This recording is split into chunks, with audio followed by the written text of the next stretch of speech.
बोला, काय होतंय तुम्हाला? अहो डॉक्टर, हा भाऊंचा कार्यकर्ता आहे. दिवस रात्र भाऊंच्या मागे पळत असतो. भाऊंनी एका बेकायदेशीर आंदोलनाला याला बसवलं. नंतर पोलीस आले, लय तोडावला, केस झाली.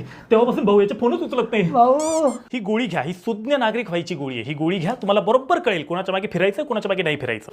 डॉक्टर, मला तुमची बॅग चेक करायची आहे. तुम्ही कोण आहे? I am from USB HDMI. What? नमस्कार सगळ्यांना. नमस्कार. हात खाली घ्या ना तुमचा. बोला, काय होतंय महाशयांना? अहो डॉक्टर, हे मागच्या 15 वर्षापासून तिकिटासाठी ट्राय करताय. यांना कोणीच तिकीट देत नाही, माहिती का? सगळे पक्ष बदलून झाले तरी तिकीट काही मिळत नाही. हा माणूस रोज रात्री झोपेतून उठतो आणि अशा 10 वेळा सभा घेतो. अरे बापरे, एवढ्या सभा? हो ना, मला वाटतं बिन तिकिटाच्याच निवडून येतील आता. अरे नमस्कार. तुम्ही एक काम करा, हे घ्या तिकीट. तिकीट? नाही नाही, गुवाहाटीचं तिकीट आहे. मस्त फिरून या, यांना बरं वाटेल. Excuse me doctor, bag check करायची होती. माझी बॅग का बरं चेक करायची? ते ट्रेंडिंग आहे सर. शांत शांत शांत शांत शांत. अरे बापरे, काय झालं यांना? अहो डॉक्टर, मी याला ना सध्याची